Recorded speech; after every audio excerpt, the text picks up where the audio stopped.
Huh? What are you doing in my swamp? Hello everybody, this is Ogreborn. I'm going to be doing my review for the 2003 movie Spy Kids 3 Game Over, or also known as Spy Kids 3D Game Over. So in this movie, Cartman's caught in a virtual reality game designed by the kid's new nemesis, the Toy Maker, and it's up to Junie to save his sister and ultimately the world. This movie is alright. This is the one Spy Kids movie that I'm kind of mixed on out of the original trilogy. I've only seen the fourth movie once, so that one I don't even hardly remember, to be honest with you. But this one has always kind of been a mixed bag. As much as I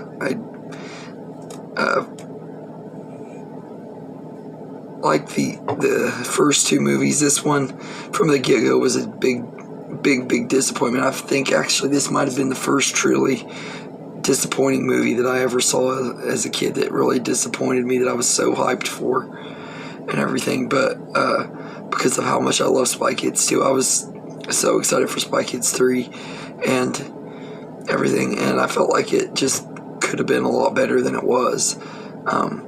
But there are some fun moments and stuff in this movie. The race scene especially is just a blast and everything. It doesn't look great. The CGI isn't the best, but at the same time, it also is kind of genius the way that it looks and stuff, because of it being set in a video game. It feels like they're in a video game world and everything. Everything in the backgrounds is CGI and everything, and of course it's aged pretty poorly and stuff. And there's times it looks like a PS1 game, times it looks like a PS2 game and everything. But I think that with it being set in a video game in the early 2000s, it actually works. I think that the CGI actually works better in this movie than it does in any of the other three and everything, because of it being set in a video game and stuff. Although the robots at the end of the movie in the real world didn't look very good and everything. They looked exactly the same as they did in the game. And that just comes down to Robert Rodriguez being really cheap with the visual effects and stuff. And he like wrote and edited this movie and did the score for it. He pretty much did everything for this movie. So this is 100% Robert Rodriguez's movie. The studio let him have full control over it, I'm guessing, and stuff, after the success of the first two. And I gotta say that there are, like I said, it's an okay ending to the original Spy Kids trilogy, but it could have been better. Having them split up through the whole movie didn't work for me. I think that's the biggest problem I have with it, is we have to follow Junie on the journey through the whole movie, and Junie is my least favorite of the two Spy Kids and everything. He's the annoying little brother and stuff, so he isn't my favorite character and everything. Like I said in my previous two reviews, Cartman is my favorite character of the two and everything, because I find her more relatable, I guess because I'm an older sibling myself and everything. But and Junie always kind of reminded me of my brother and everything, which as a kid that really annoyed me. Nowadays it don't bother me that bad. I'm an adult now, but back then he annoyed the crap out of me because he reminded me so much of my brother and everything, which I think any older sibling can relate to that. I think a lot of older siblings related to Cartman the way she is in these movies and everything. But I love the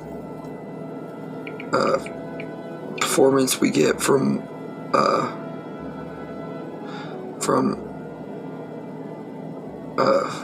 Ricardo Montalban. I cannot pronounce his name right. The grandpa. I loved his performance in this movie. He was one of the highlights. He's not in it. He's like a supporting role throughout the whole movie. He kind of shows up when Junie needs advice and stuff like that. He kind of helps Junie out on his journey and everything. And I loved him in this, and it's cool that we get to see him walking and all that too. I thought that was kind of cool.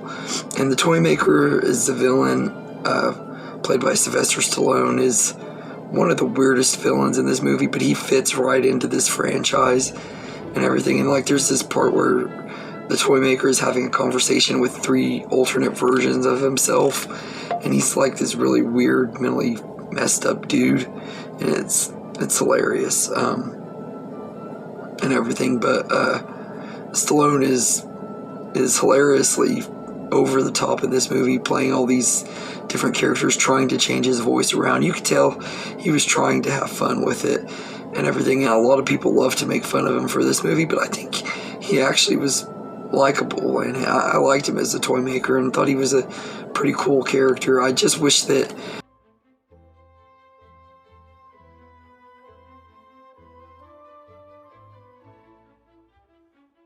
everything I've always found to be kind of fun and everything, and it shows that he doesn't have like strong range, but he put effort into trying to play these different characters, so I give him an E for effort on that. And the message of the story too, at the end of it, when the grandpa finally confronts the toy maker and he tells him all the bad things that happened when he lost his legs, but also tells him all the good things, and at the very end of it he's like, the main reason I've been hunting you down for all these years is I just wanted to tell you that I forgive you and I hope you can forgive yourself.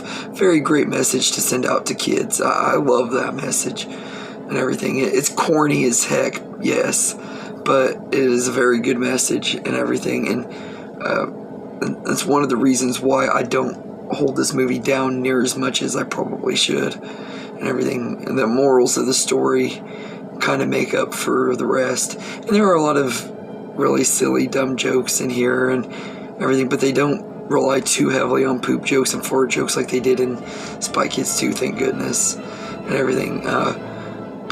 And like I said, the different levels are all kinds of fun and everything, but my favorite one is the racing level.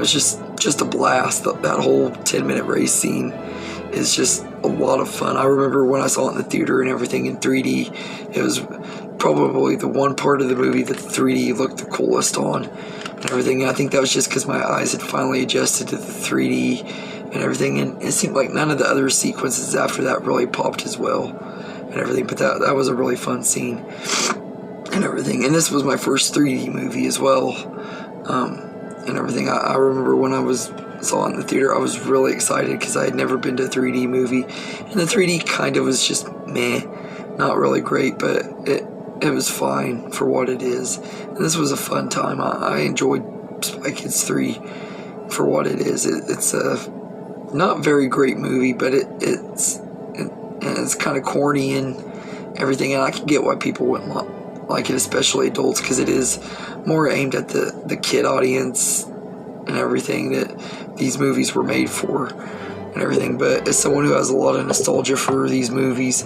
I can enjoy this one for what it is. It's kind of like the Santa Claus 3 for me. It's one that I wasn't real big on when it first came out because of how disappointed I was, because how much I love the first two, but over time it's kind of grown on me, and I can kind of like it for what it is, a sloppy mess of a movie, but still with a good heart and some fun moments. So I'd give Spy Kids 3, the 3 Game Over, I'm going to give it a 6 out of 10. I was debating whether to give it a 6 or 7, but I think it deserves more of a 6. It's because it's just a mediocre movie. It's not near as good as the first 2 movies and everything, but it's still a fun time and everything. It still has its fun moments and everything, and it has a great message. So, yeah, I think this is a really fine time. So, anyway, you can't really go wrong with the Spy Kids movies.